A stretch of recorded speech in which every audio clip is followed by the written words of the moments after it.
गेल्या काही दिवसापासून नांदेड जिल्ह्यात झालेल्या जोरदार पावसामुळे शेती पिकाचं प्रचंड मोठ्या प्रमाणात नुकसान झाले। त्यामुळे शेतकरी हतबल झालाय। मात्र याउपरही नांदेडच्या कोंढा गावात अतिशय दुःखद घटना घडली। आपण बघतोय जे येथे शेती पिकाचं प्रचंड मोठ्या प्रमाणात नुकसान झाल्यामुळे येथील शेतकरी निवृत्ती कदम यांनी गळफास घेऊन आत्महत्या केली आणि त्यांच्या धक्क्यामुळे त्यांचे वडील सकाराम कदम यांनी सुद्धा प्राण सोडले। आता ज्या शेतकरी निवृत्ती कदम यांनी आत्महत्या केली त्यांच्या कुटुंबियांसोबत आहेत निवृत्ती कदम यांचे चिरंजीव भागवत कदम आपल्या सोबत आहेत। आपण बघितलं तर त्यांचे हे दोन मुलं आहेत आणि बाजूला निवृत्ती कदम यांचे भाऊ आहेत। या सगळ्या परिवारासोबत आपण यासोबत चर्चा करणार आहोत। अतिशय दुःखाचा प्रसंग ओढवला आहे। तुमच्या वडिलांनी आत्महत्या केली, त्या धक्क्यातून जे ते आजोबा सुद्धा गेले। बचत गटातून गाय घेतली होती काल परवा, ती पण 4 दिवसाखाली मेली आणि पाणी जास्त झाले सर। अतिवृष्टीमुळे पीक पण गेले सर, सगळं शेतातलं कर्ज पण होतं सर। त्यामुळे माझे पप्पा गेले सर। माझे तर वडील गेले, महाराष्ट्रातले कोणते वडील जाऊ नये, सरकारने दक्षता घ्यावी। आरक्षणासाठी नोंदी भेटल्या नाही सर तहसील मध्ये।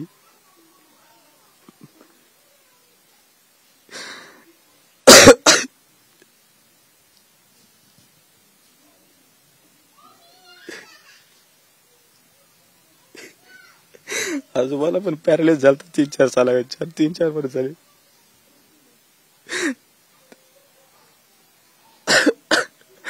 आणि पप्पाच होते करणारे सगळे।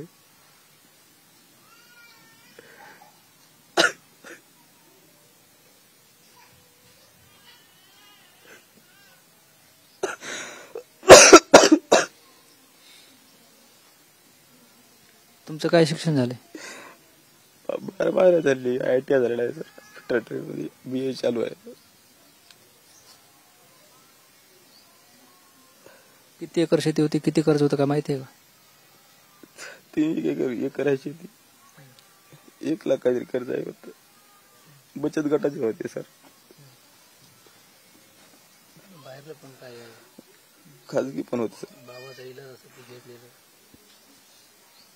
निवृत्ती कदम यांचे दुसरे चिरंजीव आपल्यासोबत आहेत।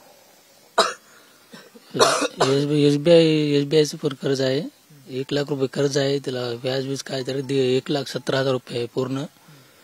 ते माग काहीतरी म्हणून लागले पप्पा, काय नोटीस या भी वर्षी येते काय की। आणि शेताकडे गेली होती, 2-4 दिवस झाले शेताकडे जाऊ लागले तर पिकाला सगळे मोडं फिटले आहेत सर। त्या पाण्यामुळं सगळे मोडं फुटलेत आणि घरी 10-15 दिवस झाले खूप टेन्शन मध्ये होते। उगा विचार करू लागले, घरी भाकर बिकर बी खायला गेली तेवढी।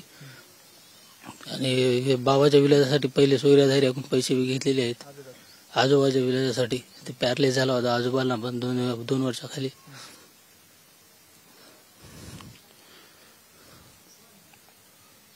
आणि माग 4-5 दिवसाखाली गाय पण मिळाली घरीच। याचे गटाचे पैसे घेऊन आणली होती, 4 दिवस झाले तिला, पण तिनं बी मरून गेली।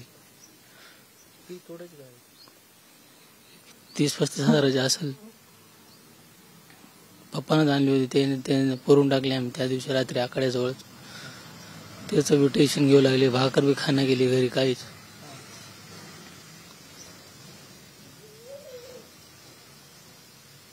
सगळे याला सोयाबीनाला सगळे मोडं फुटून गेले। ते 8-10 दिवस लगातार पाणी पडलं त्याच्यामुळे पण। आणि घरचे करते हरते सगळे पप्पाच होते, जो आमच्यासोबत काय होत नाही। आम्ही कसे एखाद्यावर सुट्टी जायचो, कधी कामाला जातो, कधी लागलं तर काम करतो एखाद्यावरच, मग बाकी तर पप्पाच करत गेले सगळं आमचं। शिक्षण काय झालं? शिक्षण 12वी झाले, BA चालू आहे इथं अर्धापूरला चालू आहे, शंकरराव चव्हाण कॉलेजला।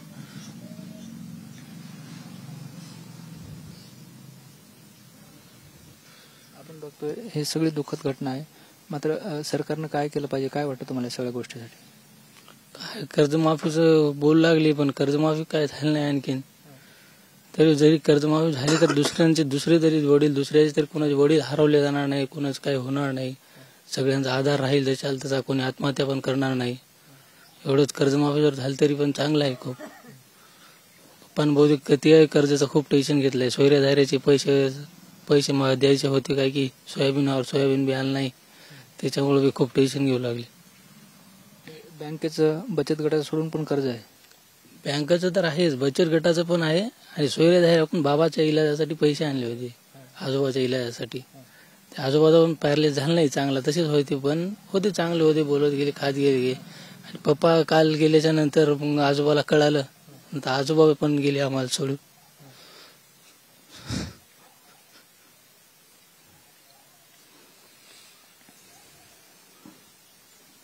आपण बघतोय निवृत्ती कदम यांचे 2 चिरंजीव होते. ही सगळी व्यथा सांगताना त्यांनी आपल्या अश्रूंना वाट मोकळी करून दिली. त्यांनी सरकारकडे विनंती केली, आमचे तर वडील गेलेत, आमचे तर पप्पा गेलेत, माझं तर महाराष्ट्रातील इतर कोणाचे वडील जाऊ नये याची काळजी घ्यावी. निवृत्ती कदम यांचे भाऊ आपल्यासोबत आहेत. काय सांगाल, नेमकी घटना कधी घडली, काय सगळा प्रकार?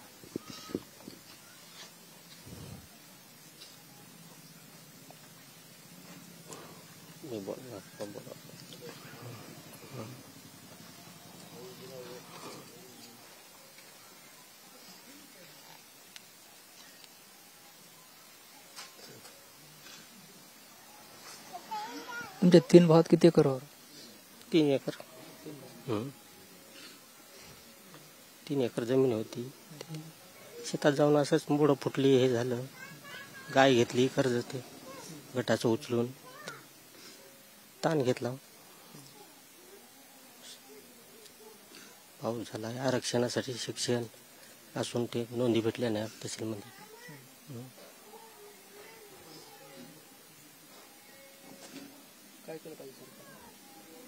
सरकारनं सगळं हे नोंदी भेटावं, सगळ्याला आरक्षण भेटावं.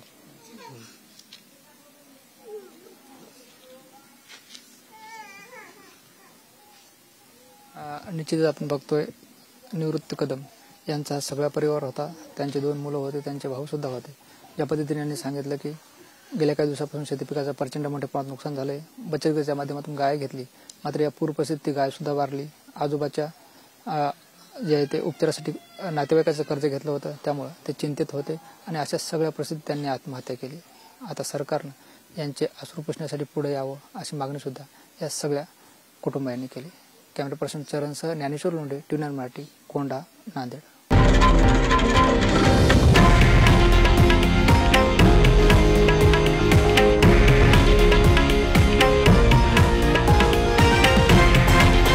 हे आहे देशातील नंबर 1 न्यूज नेटवर्क आणि आपण पाहत आहात TV9 मराठी, एकमेव.